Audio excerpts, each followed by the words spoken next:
Hello creative minds, this is Leila here, and I'm going to do another exciting project now that is called mesh, and this is very good when we do vintage napkins and tablecloths, or just maybe for wall decorations.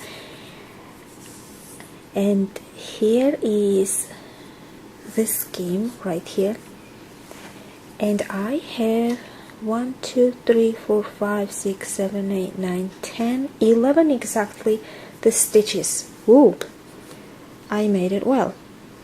Okay, I have 11 stitches here, and I need to do, I'm right here, I need to do side alteration for my double crochet stitch.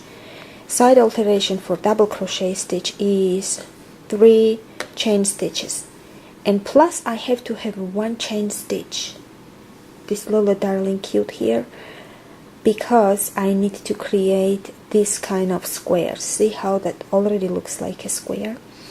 Okay, let's do 1 2 3 and the fourth one, 4th chain stitch, and then I have to do my double crochet in 1 2 3 4 5th. See, 1 2 3 4 and then 5th chain stitch. So I have to follow the directions in this time in my in this diagram to achieve this geometrical square kind of mesh effect. Okay, once I did my double crochet here, I need to do chain stitch and continue with double crochet again. See how I will skip here now this chain stitch, and I'll do my double crochet exactly right here. Look, I skipped it one, and then I will do my double crochet right here, and whole diagram is the same. I already did the chain stitch. I will skip this chain stitch here, and I'll do my double crochet the next one,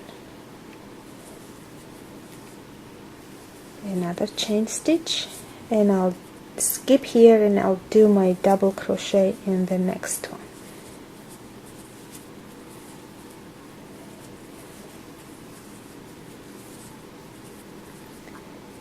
Skip here and do my double crochet in the next one.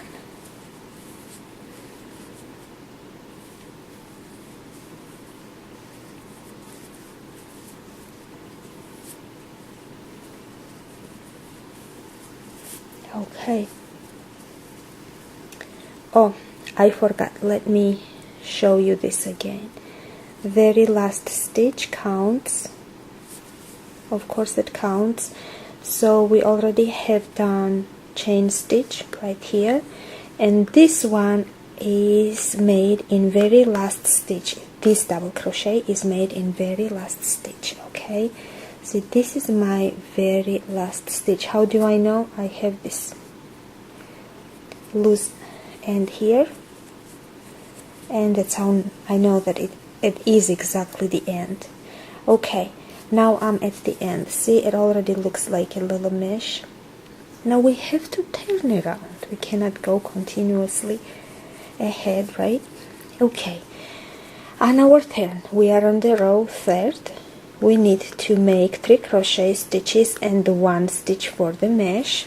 See, 1 stitch for the inside of the mesh, so we create this gap space. 1 2 3 and 4, and we need to do our double crochet exactly on top of previously made double crochet.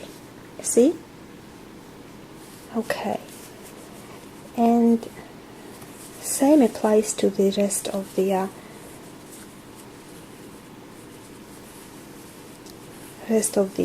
diagram too. we just simply have to continue this to the end.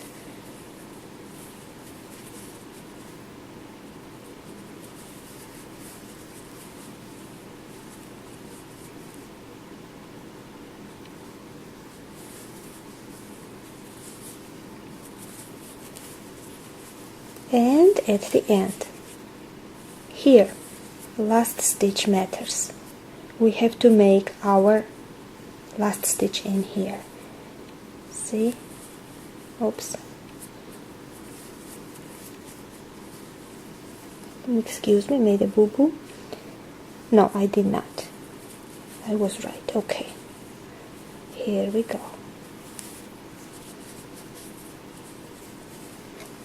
Here it is. And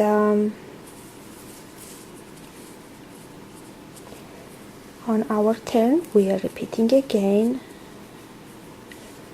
3 chain stitch plus 1, and then turn around and go ahead with our diagram.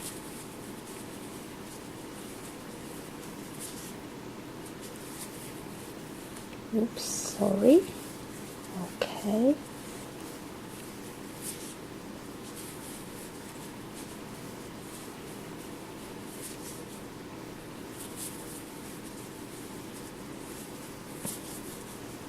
And of course, last stitch matters, so we have to skip 1 stitch here and do our double crochet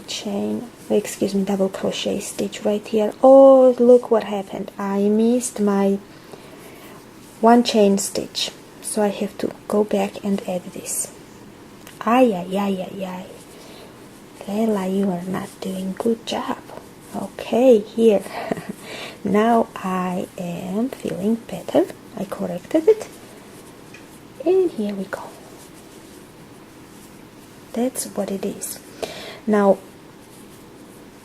we can use this practical use for this type of mesh is that we can fill in, see, in the mesh, and then let's say we can fill in and make little teddy bear image inside, or we can make anything, flower or the little sailboat, anything. So any scheme, any diagram that you can find for cross stitch, you can use for this kind of knitting. It's a vintage knitting, and I love it because it reminds me lots of my grandmother works. Alright everyone, I hope you enjoyed our beautiful, simple but beautiful mesh, and thanks for listening.